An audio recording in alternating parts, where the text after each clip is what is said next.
Imagine this universal and debilitating scene, one that has likely played out hundreds of times in your life. You stand before an open door, behind which lies your transformation, long-term success, healthy relationships, and financial freedom. You realize that this is what you truly want and deserve. You know what to do. Your mind has already worked out a plan: start a project, resolve a difficult communication, go to the gym, end a toxic relationship. You feel a surge of strength and motivation, a brief but powerful impulse. And then, at the critical moment of action, your brain takes over. It doesn't scream, "Don't do it." It whispers far more insidious things. "Tomorrow will be easier, just check your phone first, it'll only take a minute, you deserve a break." You take just one step away from the door, to give in to this micro-impulse. The door to growth slams shut. You find yourself back in the prison of your habits, which seem warm and familiar, but in reality stifle your will and potential. You've been conditioned to think that your problem is a lack of willpower or weak motivation. The problem is that your mind, being a survival machine, actually fears success, because it's the unknown, far more than it fears familiar and predictable failure. Your brain is not your ally in transformation. It's a prison guard that uses comfort and predictability as a chain, keeping you in a zone where it believes you're guaranteed to survive, even if you're not living fully. The myth we're busting: we believe that habits are simply a set of automatic actions, like brushing your teeth, that can easily be replaced with an act of will or a life hack. The truth: your habits are essentially psychological contracts with your past self that serve to protect your current, albeit ineffective, self-identity. They say, "You are this person, and we don't dare change that." We will reveal the dark psychology of self-sabotage as a choice in favor of familiar discomfort, and why confidence and true strength require immediate war with yourself and your ingrained habits. Insight number 1: comfort as a control mechanism. Your brain is evolutionarily wired for survival and energy conservation, not happiness or expansive growth. Any new action is registered as a potential expense and risk. Psychology: growth always involves risk, uncertainty, and the inevitable pain of overcoming. Habit is predictability, security, and the illusion of control. The brain will always choose what requires the least energy. Your prison is built from small, daily avoidances of discomfort. You are dependent on this comfort. It is your daily dose of guaranteed security, which you receive in exchange for your freedom. Mini story: you put off difficult communication in relationships, or quitting a bad job, not because you're lazy, but because your brain avoids the acute emotional pain of conflict or loss. Dark secret: you're not afraid of work or discipline. You're afraid of transformation because it requires the destruction of your old identity and the loss of all its familiar supports. Insight number 2: thinking as the past. Habits are the most powerful time machine of your mind. They constantly, day after day, return you to who you were, not who you can potentially become, blocking growth. Self-sabotage is not a mistake, but a subconscious act of loyalty to the old self. Your brain actively resists a new identity because it brings risk and uncertainty. Attraction: you attract into relationships, work, and life not what you consciously want, but who you are through your ingrained habits. Your actions speak louder than your words or desires. Your mind is convinced at a deep level that you are literally the sum of your habits and daily actions. Therefore, breaking one strong habit feels like a mini-death or the loss of a part of yourself.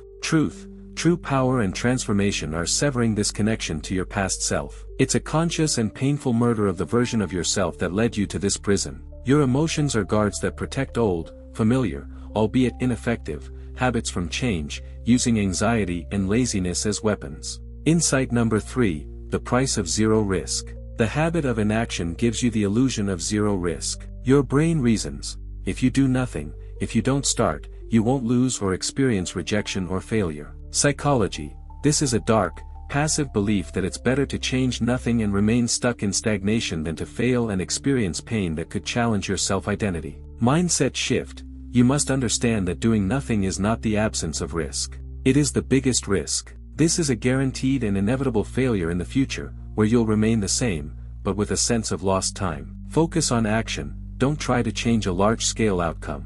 It's overwhelming. Change the first action in the habit chain. 5 minutes of action versus 2 hours of procrastination. Practice. Break the chain of comfort. Your power lies in your ability to recognize at the mental level that you are not a product of habits or the past. You are a subject of choice, capable of making decisions in the present moment. Confidence and self-esteem are born solely from conscious discomfort and action that you take contrary to your habits. Your brain must understand through action that the pain of growth, temporary discomfort, is less destructive than the pain of stagnation, chronic frustration. Philosophy: don't look for motivation, look for a system. Motivation is an emotion, it comes and goes. A system is a habit designed for growth and discipline. You must build a framework around a system, not feelings. You must replace an old, destructive habit with a new one that aligns with your new, stronger identity. Action first, identity second. Your framework should be a system of action, not a set of desires or hopes. Action is the currency of change. Emotions crave ease and immediate gratification. The mind demands complexity and long-term reward. Your strength lies in accepting discomfort as a signal of growth and proof that you're moving in the right direction, not as an obstacle. Your relationship with yourself, with action, and with discomfort determines the quality of your entire life, including communication and attraction. Your mind should constantly repeat, like a mantra, I choose action and growth, not comfort and stagnation. Self-affirmation, you deserve freedom from the past self that kept you in this prison of habit. Breaking habits is the only path to new strength and independence. Your mind becomes free and an ally when you demonstrate action against its habitual comfort. You deserve freedom and confidence in your ability to transform. Psychology, you can't overcome an old habit without replacing it with a new system of actions that reinforces a new, stronger identity. The secret of power, your freedom lies in accepting discomfort and resolutely breaking the comfortable prison of habits.